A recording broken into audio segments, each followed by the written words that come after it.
Ini adalah judul yang saya buat untuk mencakup isi dari hal-hal yang berkait dengan ekonomi, haji umroh, tapi tidak bisa dilepaskan dari media dan gaya hidup. Ya. Ini adalah tema-tema yang kita bicarakan. Nah, sekarang kita melihat kalau kita bicara tentang realitas ekonomi, maka kita tidak bisa melepaskan dari realitas media.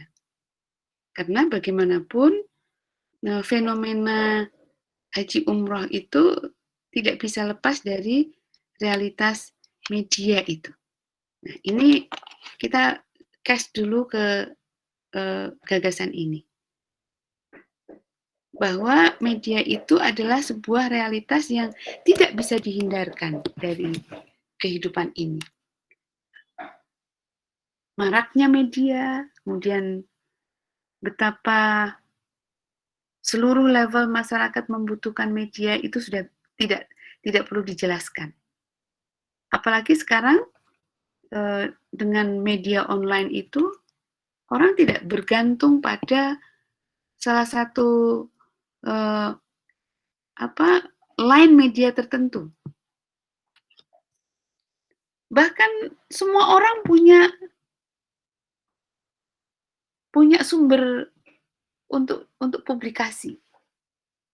Karena kan semuanya mempunyai blog, mempunyai media yang bisa memberitakan apa saja. Ini realitasnya. Sehingga Anda semua bisa menjadi sumber berita juga di sebuah dunia virtual. Nah, ini realitasnya. Sekarang kita tidak lagi bicara yang ini. Ini udah lewat banget. Kita punya ini, tapi sekarang sudah sangat canggih. Dia sudah bermain seperti komputer. Saya bekerja dengan menggunakan Android saya melihat tulisannya di TV saya. Dan ini sudah hampir tidak terbit lagi. Apalagi dengan isu green, ya. Karena untuk membuat kertas ini harus menebang pohon banyak gitu kan. Nah, oleh karena itu ini sangat sedikit. Jadi eksemplar yang dicetak harian itu hanya untuk ya penyedia bagi mereka yang membutuhkan. Termasuk di kampus. Bagaimana terbitan-terbitan jurnal gitu kan, newsletter itu dibatasi untuk penggunaan kertas. Nah, karena orientasi green itu ya, we green.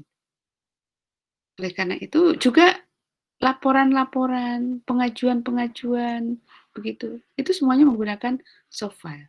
Anyway, pemberitaan itu tetap masif, malah supramasif dengan dunia virtual itu. Nah, yang harus dipahami bahwa media yang ada sekarang itu bukan media informasi semata, tapi adalah media industri.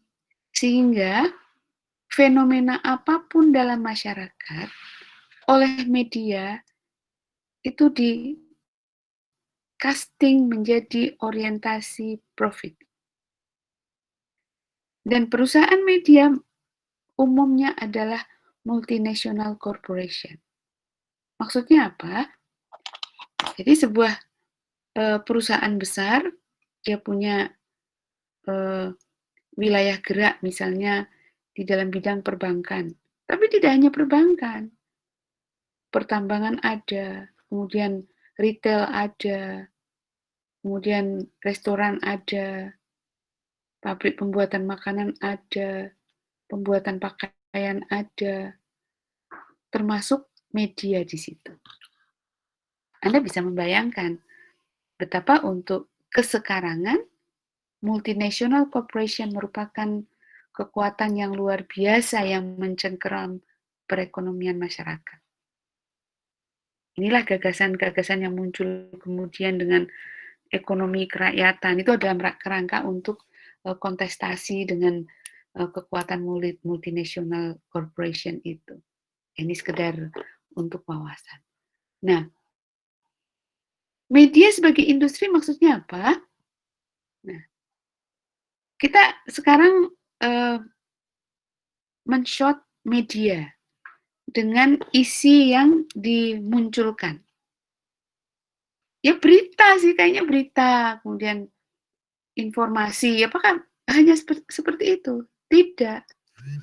Sebenarnya dia juga membawa informasi tentang simbol-simbol tertentu. Coba kalau Anda membaca berita, di akhir dari sajian berita itu apa yang Anda saksikan? Wah, berderet profesi.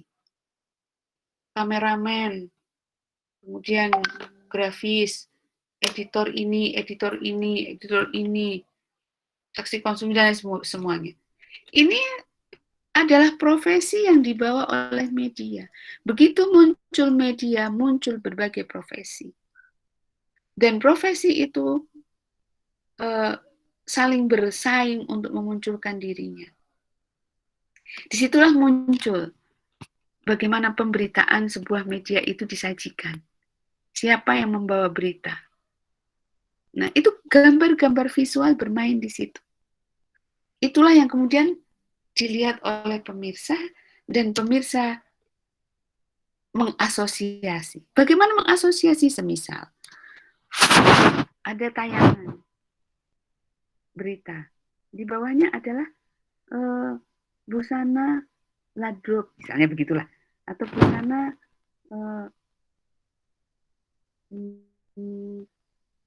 Zoya misalnya. Pembaca tuh melihat ke situ, oh bajunya produk Zoya, akan dicari. Di situ Anda melihat bagaimana media di situ adalah sebenarnya sebagai advertisement dari produk-produk yang dibuat. Nah, gimana produk itu muncul ke media? Itulah keluar iklan. Iklan itulah yang membiayai proses media itu. Dan iklan itu diambil dari berapa persen dari produksi. Sehingga kalau produksi dari sebuah benda itu harganya 100.000, biaya iklannya berapa, harga jualnya adalah setelah ditambahkan pembiayaan itu semua. Nah, ini adalah proses yang umum. Dan kita tidak bisa lari dari itu. Karena media bermain terus, apalagi Anda bermain di Android. Setiap kali klik Al-Quran aja langsung muncul iklan. Yang Tokopedia lah, yang Shopee lah, yang apalah. Anda klik itu, oh ada model baju baru. Itu prosesnya. Bagaimana media dan ekonomi tidak bisa dilepaskan. Jadi kalau di media muncul tadi malam, pagi ini barangnya sudah ada di pasaran. Atau Anda sudah bisa pesan di Shopee. Karena barangnya sudah ada. Jadi dinamika ekonomi dunia itu seperti itu. Oleh karena itu, haji dan umroh sebagai sebuah proses sosial, aktivitas ibadah sih, tapi berkait dengan proses sosial dan ekonomi yang sangat kuat. Bagaimana Anda membayangkan sekarang ketika kuota haji ditetapkan? Orang yang kepingin haji banyak.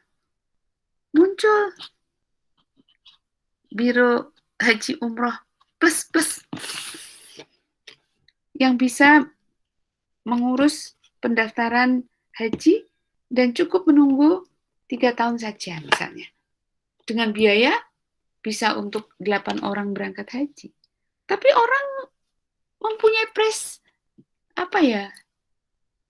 seperti prestis dengan mengikuti itu. Daripada nunggu 20 tahun, dia punya uang, ya udah ikuti. Muncullah. Jadi dari kebijakan kuota muncul dampak ekonomi. Yang namanya ekonomi itu kan proses produksi, distribusi, konsumsi. Ada kebijakan kuota muncul KBIH yang menawarkan tentang berangkat haji cepat. Nah, tidak hanya itu yang kecil-kecil, wah sak pirang-pirang begitu kan. Toko-toko hazanah haji. Itu karena orang mempunyai casting untuk berangkat haji harus pakai baju putih. Sepatunya yang ringan itu. Wah, semuanya ada di situ. Sehingga itu memunculkan proses sosial dalam bidang ekonomi yang tertentu. Belum lagi misalnya yang praktis-praktis Anda bisa melihat. Itu harus menjadi kasus. Dan saya ingin Anda mempunyai fokus perhatian berkait dengan ekonomi itu pada hal-hal tertentu. Jadi tidak gerambiang, ada fokusnya. Gitu. Coba misalnya zaman dahulu kala itu kita oleh-oleh makanan itu sampai ekspedisi. Kita belum baru aja seminggu di Mekah udah ngumpulin oleh-oleh dipaketin ke Indonesia begitu kan, supaya kita sampai dia udah sampai.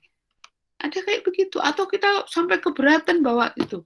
Nah sekarang toko-toko hazanah haji itu menyediakan semua, sampai air zam-zam, nggak usah takut kalau kekurangan, nanti bisa beli di toko begitu. Ini adalah dampak ekonomi. Ya. Sampai coba atas sampai bawah, dari barang yang dibawa sampai apa. Koper wis itu. Itu koper itu kan dari kementerian dapatnya ya koper itu. Orang berpikir geret-geret repot, nanti belum lagi resletingnya itu rentan jebol. Muncullah jala itu untuk membungkus koper, muncullah jasa pemasangan roda, macam-macam itu. Dan itu kemudian memunculkan aktivitas geliat ekonomi tertentu. Nah, ini penting untuk diamati. Ya. Jadi bagaimana praktek haji dan umroh itu tidak bisa dilepaskan dari perkembangan media. Orang milih baju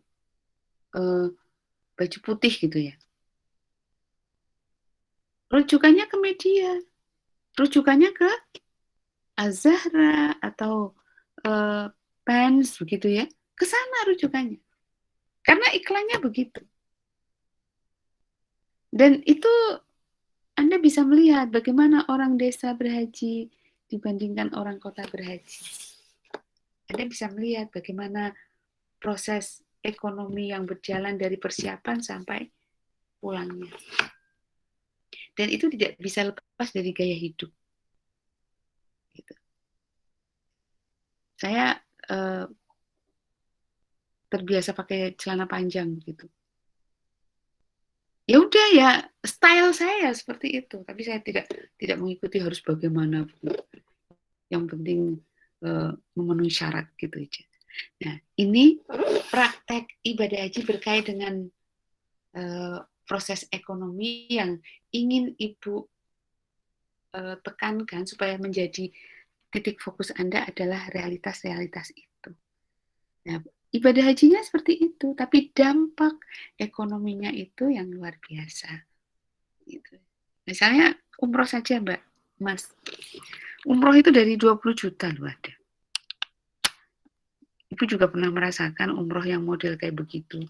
Ya enggak 20 juta sih, 25-an tahun yang lalu begitu.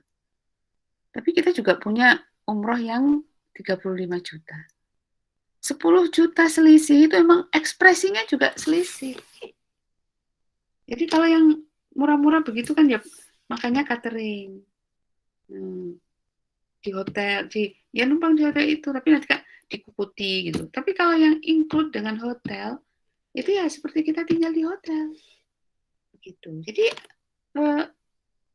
kelas setiap orang itu ada tersedia. Mau yang model apa.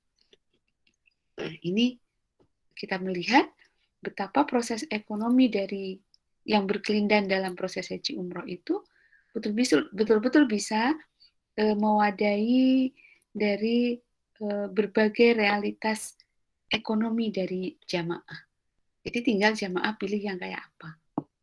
Yang penting jangan sampai jatuh ke dalam praktek-praktek ilegal dari pelaksana-pelaksana ekonomi itu. Yang Ibu contohkan itu tadi dimainkan 5 hari di Semarang, 5 hari di Jakarta. Penerbangannya ternyata penerbangan reguler. Terus tidak langsung ke Arab Saudi, tapi mampir dulu ke Yaman. Di Yaman berapa hari nunggu pesawat, baru pulangnya juga lama. Segitu, saking orang baik gitu ya, orang desa gitu kan. Mereka begini, padahal aku umrohnya murah, ning suwi, ning kono suwi, mampir-mampir. Itu perspektifnya jadi gitu, tapi kita tidak melihat yang begitu. Betapa juga praktek haji umroh itu dimanfaatkan secara ekonomis untuk kelompok-kelompok yang kayak begitu itu. Nah, ini nanti kalau Anda sebagai manajer, Anda harus care terhadap hal-hal ini. Sehingga pelencengan-pelencengan dari berbagai praktek untuk pelaksanaan ibadah haji dan umroh itu bisa dilakukan. Nah, ini yang ingin Ibu tekankan dengan mengangkat tema haji dan umroh dan dalam dinamika ekonomi. Sangat menarik. Ya. Oke, sekarang yang terakhir. Ya, sebelum nyoblos nih.